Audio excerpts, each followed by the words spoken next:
Books जिनसे हमें बहुत ज्ञान मिल सकता है और ये हम सब जानते हैं और हम उन्हें पढ़ना भी चाहते हैं, लेकिन 50% पर आते आते आपका सर दर्द करने लगता है और 75% पेज कंप्लीट करते ही आप उसे पढ़ना ही छोड़ देते हैं। इसलिए आज मैं आपको कुछ टिप्स दूंगा जिससे आप कोई भी बुक पढ़ते वक्त नींद या आलस के शिकार नहीं होंगे और ना ही आपका सिर दुखेगा।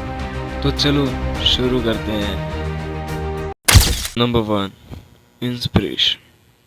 क्या आपको पता है कि किसी भी किताब को लिखने का सबसे मुख्य कारण क्या होता है? वो ये होता है कि जो हमारे ऋषि और लेखक होते हैं उन्होंने अपने जीवन में बहुत सी खोजें की और बहुत सी मुश्किलों का सामना भी किया और उन्हें सुधारा, और उन्हें ये सब खोजें और समस्याओं को सुधारने की प्रक्रिया को समझने में और अनुभव लेने में बहुत सालों का समय लगा। इसलिए वो चाहते थे कि जो चीज़ें उन्होंने खोजने में सालों लगा दी वो आने वाली पीढ़ी को ना लगे और वो आगे नई खोजें कर पाए। और इसी सोच के साथ उन्होंने किताबें लिखी ताकि लोग उसे पढ़ें और जीवन में आगे बढ़ें। इसलिए हमें उनकी सोच और उनके दिए गए ज्ञान को जिंदा रखकर और उन्हें अपनी इंस्पिरेशन मानकर किताबों को पढ़ना चाहिए। Number 2, ask yourself what is your taste, because there are many categories of books and that's why you have to know your taste. मैं आपको कुछ कैटेगरीज बता देता हूँ, आप अपने हिसाब से उन्हें पढ़ सकते हैं। फर्स्ट है बायोग्राफी या ऑटोग्राफी, दूसरा history, third science and fourth self help book and fifth scriptures and sixth money. Biography में किसी इंसान के बारे में चीज़ें लिखी होती हैं, हिस्ट्री में अपना पुराना इतिहास लिखा होता है और साइंस में विज्ञान की बातें लिखी होती हैं और सेल्फ हेल्प बुक में खुद की मदद की बातें लिखी होती हैं। और स्क्रिप्चर्स यानी धर्म ग्रंथ जो हम पढ़ते हैं, हमारे ऋषियों ने लिखे हैं वो सब।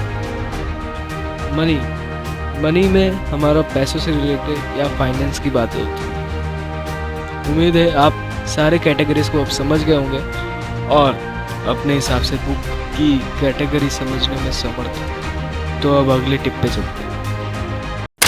Number 3, sit comfortable.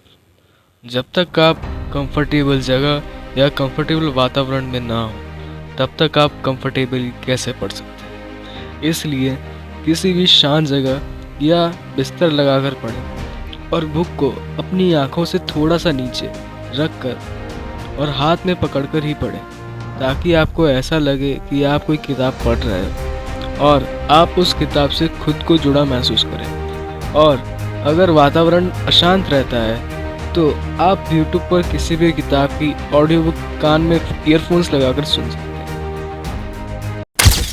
Number 4, stop overloading. जैसे एक गिलास में ज़्यादा पानी भरने से वो गिर जाता है, उसी तरह ज़्यादा पढ़ने से वो सारा ज्ञान पानी की तरह गिर जाता है और फिर उस ज्ञान का कोई महत्व या मतलब नहीं रहता है। इसलिए पहले छोटे से स्टार्ट करो और एरर करो और धीरे धीरे परफेक्ट बनो और 1 से 2 और 2 से 3 पेजेस पर आओ। मेरा काम था आपको ये 4 टिप्स बताना और आपको अब अपना काम करना होगा और इन्हें अप्लाई करना होगा। चलो अब चलते हैं, मिलते हैं नेक्स्ट नॉलेजेबल वीडियो। तब तक के लिए tata and bye bye, see you.